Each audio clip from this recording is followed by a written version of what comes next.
таңмен бірге тұрады ол әрдайым. Бала күлкі жүрегінің жалғауы, кішкентай жан пәк үміт пен арманын аялау оның өмірлік таңдауы. Бала бақша есігін ашқан сәттен жылу толы жанары жарқырайды. Бірі жылап, бірі күліп қарсы алса, әр баланың тілін олақ табады. Қолынан ұстап алғашқы қадамды, әріптерді, сандарды үйретеді. Жақсы мен жаманды ажыратып, адам болудың жолын көрсетеді. Кейде шаршап, үнсіз қалса да ол мойымайды, жаста алмайды өмір. Балалардың апай деген сөзі күш береді, сөйлетеді көңілді. Тәртіппен мейірім қатар жүреді. Бірі қатал, бірі жұмсақ мінезі. Өйткені ол екінші бір ана, балалардың бақыты мен тірегі. Жылдар өтіп балалар өседі, әр қайсысы өз жолына кетеді. Ал тәрбиешінің жүрегінде сол бір шақтың ізі мәңгі өтеді. Елеусіз еңбек, ұлы жауапкершілік, бірақ бағасы жоқ бұл мамандық.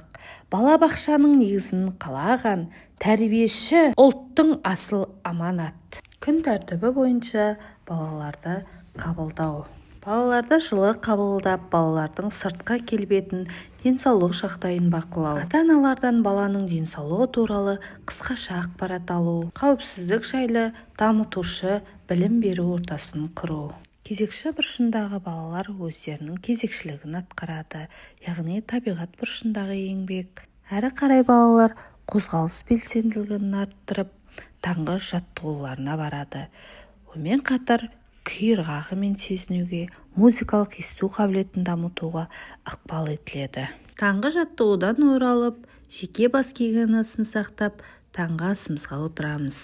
Әрі қарай бүгінгі кестеге байланысты іс-әрекеттерімізді өтетін боламыз. Әрекеттер арасында балаларға бірнеше қызықты ойындар ұйымдастырылады. Шығармашылық тақырыбым балаларды ойындар арқылы дамыту болғандықтан, мен күнделікті балаларды ойындар арқылы дамытып отырамын. Серуенге дайындалып, балалармен бірге серуенге шығамыз.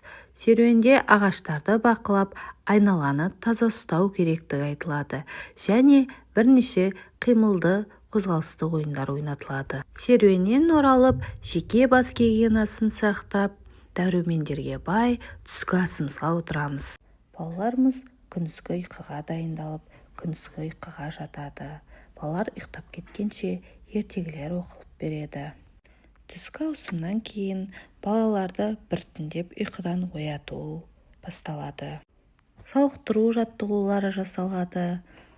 Балалар мәдени гигиеналық дағдыларды қолданып, қолдарын жуып, бесін асқа отырады.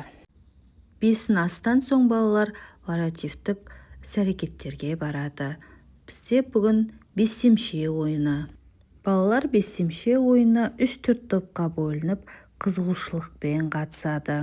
Бесемше ойыны танымдылық дағдыларды арттырады және балалардың ойлау қабілетін арттырады. Бесемшеге балалар өте жоғары қызығушылықпен келеді.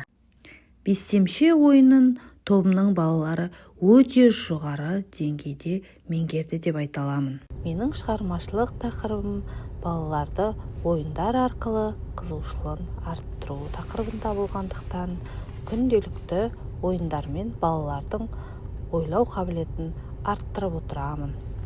Және сюжеттік рөлдік ойындар арқылы балалардың мамандыққа деген қызығушылығын арттырып, балалардың қиялын, шығармашылық қабілетін дамытып, рөлдерді бөлісуге, өзара келісімге келісуге тәрбиелеймін. Ойын барысында қарым-қатынас мәдениетін қалыптастырамын. Кешкі серуенге дайындық. Кешкі серуенге шығып, балалармен тағы да бірнеше қимылды ойындар ойнаймыз. Серуеннен оралып, жеке бас гигиенасын сақтап, кешкі астарын ішіп, балалардың үйге қайтуы. Ата-аналарға баланың көңіл күйін, жетістіктегі іс-әрекеттері туралы қысқаша ақпарат беріледі. Осылайша қоштасу дәстүрін қалыптастырып, балаларыңызға сау болыңыз деп айту.